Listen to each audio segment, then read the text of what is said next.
झनक की सुंदरता को देख के डांस बार के मालिक को हुआ उस पे आकर्षित और वो करना चाहता था कुछ गलत काम, लेकिन सिद्धार्थ बचा लेता है झनक को। जी हाँ दोस्तों, हम बात कर रहे हैं स्टार प्लस के शो झनक की। तो दोस्तों, आगे बढ़ने से पहले अगर आप इस चैनल पर नए हैं तो इसे सब्सक्राइब कर दीजिए, साथ ही बेल आइकन दबाना ना भूलें। वीडियो अच्छा लगे तो इसे लाइक ज़रूर कीजिएगा। चलिए आगे बढ़ते हैं दोस्तों। जैसे कि झनक सीरियल में झनक को अपने जाल में फंसाने के लिए अर्शी के साथ मिलकर बिपाशा एक काम करती है। वह झनक को मीठी बातों से लुभाती है और उसे अपने भाई के घर ले जाने का वादा करती है। झनक बिपाशा पर विश्वास कर लेती है और उसके साथ चली जाती है। बिपाशा झनक को एक नशीली मिठाई खिलाती है और उसे एक बार में ले जाकर छोड़ देती है। बार में झनक को अपमानित किया जाता है और उसे नाचने और गाने के लिए मजबूर किया जाता है। वह भागने की कोशिश करती है, लेकिन बार के लोग उसे पकड़ लेते हैं और उसके साथ दुर्व्यवहार करते हैं। अनिरुद्ध झनक के से लापता होने के परेशान है। वह झनक को खोजने के लिए हर संभव प्रयास करता है। वह पुलिस से मदद मांगता है, लेकिन वह कहते हैं कि झनक अपनी मर्जी से कहीं गई है। अनिरुद्ध को विपाशा पर शक होता है, लेकिन विपाशा कुछ भी बताने से इनकार कर देती है।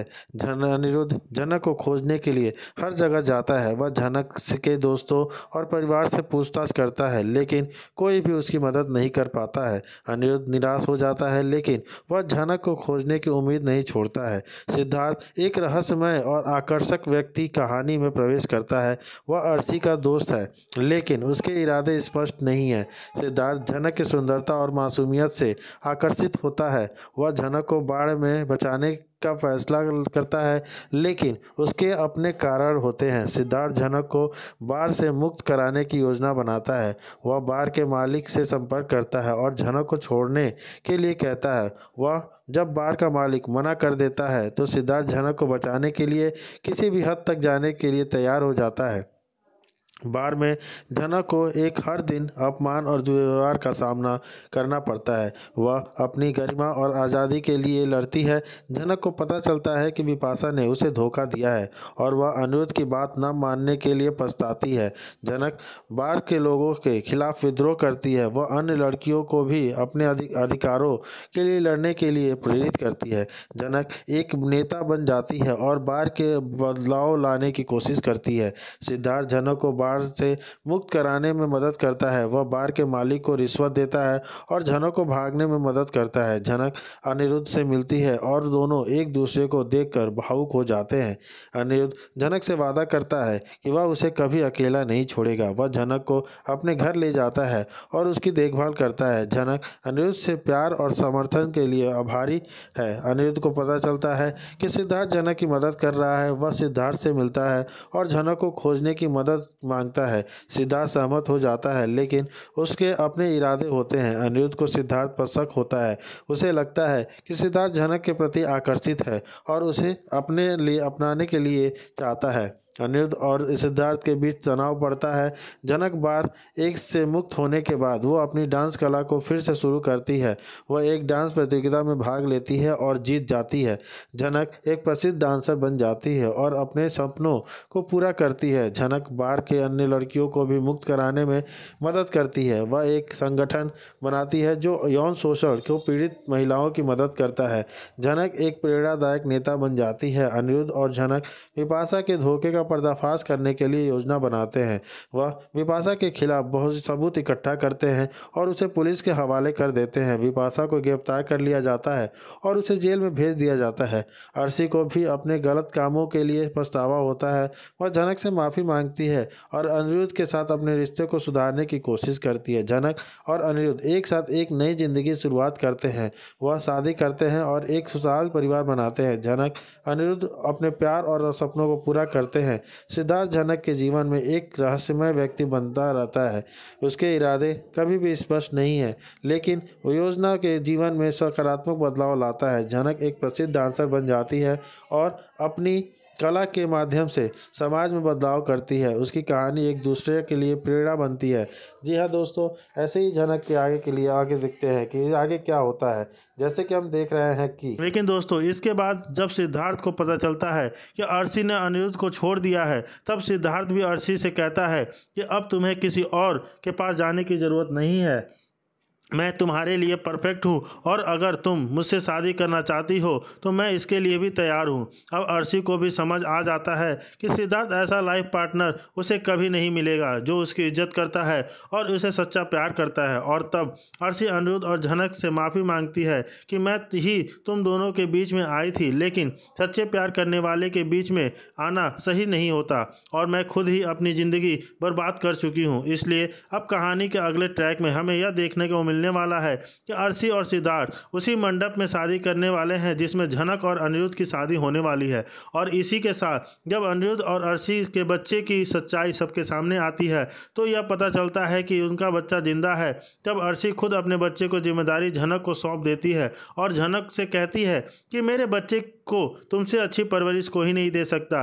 इसलिए अर्शी अपने बच्चे की जिम्मेदारी भी अनिरुद्ध और झनक को सौंप देती है और झनक भी खुशी खुशी इस जिम्मेदारी को स्वीकार कर लेती है क्योंकि अब वह अनिरुद्ध की पत्नी बन चुकी होती है। तो दोस्तों, आपको क्या लगता है, झनक ने अर्शी के बच्चे की जिम्मेदारी लेकर सही किया या नहीं?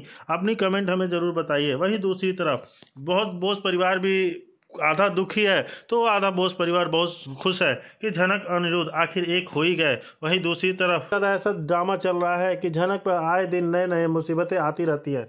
वहीं दूसरी तरफ झनक चाह के भी कुछ नहीं कर पाती है, वो इतनी सीधी पड़ जाती है कि हर संभव कोशिश की, लेकिन कानून की दीवार के आगे वह बेबस हो गया।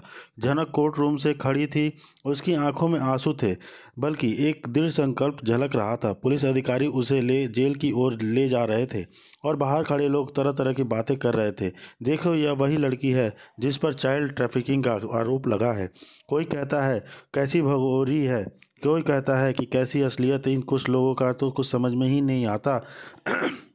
जनक के कानों में यह बातें पड़ रही थी, लेकिन उसने खुद को कमज़ोर नहीं पड़ने दिया। जेल की सलाखों के लिए पीछे बैठे जनक अपने अतीत को याद कर रही थी। उसकी माँ हमेशा कहती थी, बेटा सच के रास्ते पर चलना आसान नहीं होता, लेकिन यह तुम्हें अपनी मंजिल तक जरूर पहुँचाएगा। आज उसे अपनी माँ की बातें याद आ रही थी।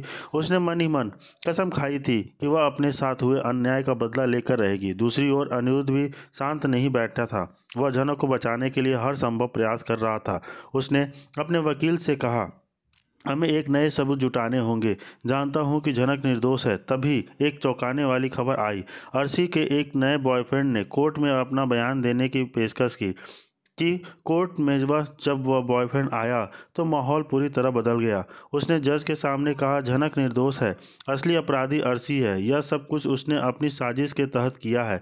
जज के उसे आगे बोलने का आदेश दिया और उसने बताया, अर्शी ने मुझे वादा किया था कि वह अपने पति से तलाक लेकर मुझसे शादी करेगी, लेकिन जब हमारा बच्चा हुआ तो उसने उसे भी अपनाने से इनकार कर दिया। उसने अपने बच्चे को छिपा कर रखा ताकि झनक पर झूठा आरोप लगाया जा सके। पूरा कोर्ट रूम सन्न रह गया। अर्शी की सच्चाई सामने आ चुकी थी। पुलिस अधिकारी ने तुरंत उसकी डीएनए रिपोर्ट मंगवाई और कैसे ही रिपोर्ट जज के हाथ में आई, उन्होंने उसे पढ़कर कहा, इस कोर्ट के अनुसार यह बच्चा अनिरुद्ध का नहीं बल्कि इस व्यक्ति का है। इसका मतलब साफ है कि अर्शी ने अदालत को गुमराह किया। अब अर्शी के चेहरे का रंग उड़ चुका था। वह खुद को निर्दोष साबित करने की कोशिश करने लगी, लेकिन कोई उसकी बात सुनने को तैयार नहीं था। जज के ने सख्त लहजे में कहा, अर्शी, आपने न केवल झूठे आरोप लगाए बल्कि एक निर्दोष लड़की की ज़िंदगी भी बर्बाद करने की कोशिश की। इसके लिए आपको कड़ी सज़ा दी जाएगी। अर्शी को उसी वक्त गिरफ्तार कर लिया गया। अनिरुद्ध ने झनक की ओर देखा और उसकी आंखों में पहली बार राहत की झलक दिखी। झनक को न्याय मिल चुका था, लेकिन यह अंत नहीं था, यह उसकी नई जिंदगी की शुरुआत थी। उसने खुद से वादा किया था कि अब अपनी ज़िंदगी अपने दम पर जिएगी, अपने सपनों को पूरा करेगी और कभी भी अन्याय के आगे झुकेगी नहीं। इसके बाद झनक ने अपने डांस करियर पर ध्यान देना शुरू किया। उसने एक बड़ी प्रतियोगिता में भाग लिया जहां उसकी प्रतिभा के से सबको हैरान कर दिखाते हैं। देखते हैं कि झनक का पूरा नाम शहर में गूंजने लगा। उसकी कहानी केवल एक संघर्ष ही नहीं बल्कि एक प्रेरणा बन गई थी। अनिरुद्ध, जिसने हमेशा झनक का साथ दिया था, अब उसी सलाफत की दिल लाइए। बड़ी माँ बोलती हैं कि सुबह के लिए चाय नहीं बनाकर लाऊंगी क्योंकि उसे बेचारी लड़की झनक को इसने झूठे केस में फंसाया है और मैं ऐसे झूठे इंसान को कभी देखना नहीं चाह सकती। बड़ी माँ बोलती हैं, सुबह तुम 150 तो हो चुके, झनक को जिंदा नहीं देना चाहती तुम न, लेकिन अगर तुम ऐसा करोगे तो तुम्हें साथ ही ऐसा होगा। अब वहीं पर थमी बोलती है, क्या बोल रही हो बड़ी माँ, तुम्हें कुछ समझ में आ रहा है? झनक हमारे घर में कांटा था और वह हमारे घर से निकल चुकी है। हमें तो खुश होना चाहिए, या तुम उसी की तरफदारी कर रही हो। बड़ी माँ बोलती है, झनक की कोई भी गलती नहीं थी। सुबो ने उसे झूठे केस में फंसाया है। तुम्हारी दूसरी तरफ अनिरुद्ध झनक से मिलने गया होता है जेल में, जहाँ पर जाना होता है कि हालत देखकर बहुत ही खराब ज़्यादा हो रोता है। बोलता है कि झनक मैं इस हालत में देख नहीं सकता, कभी भी अर्शी को माफ़ नहीं कर सकता। मेरी गलती यह थी कि मैंने अर्शी को एक्सेप्ट किया। मुझे इस समय अर्शी को डाइवोर्स दे देना चाहिए और तुमसे शादी कर लेनी चाहिए। झनक बोलती है, सर जी ऐसी बातें मत कीजिए, क्योंकि मुझे यह बातें नहीं सुनाई। अनिरुद्ध बोलना झनक है, मैं तुम्हारे लिए खाना लेकर आया हूँ, चुपचाप खाना खा लो। नहीं खाओ, मैंने भी सुबह से कुछ नहीं खाया है, तुम्हारे साथ खाना खाऊंगा। झनक बोलती है, आपको खाना लाने की कोई ज़रूरत नहीं थी, यहाँ पर जो खाना देंगे वही हम खा लेंगे। अनिरुद्ध बोलता है, झनक मैं तुम्हारी बगैर कैसे खा सकता हूँ, तुम सुबह से भूखी हो, चुपचाप यह खाना खा लो। और कमिश्नर साहब से बात कर रहा हूँ, वह तुम्हें जेल से नहीं रहने देंगे। अर्शी ने तुम्हें झूठे केस में फंसाया है और इसका यह मतलब नहीं है कि तुम जेल में रहोगी। अर्शी की तरफ से मैं तुमसे माफ़ी मांगता हूँ। झनक प्लीज़ मुझे माफ़ कर देना, मेरी वजह से आज तुम यहाँ पर हो, इससे सारी गलती मेरी है, मुझे सज़ा मिलनी चाहिए और तुम्हें सज़ा मिल रही है।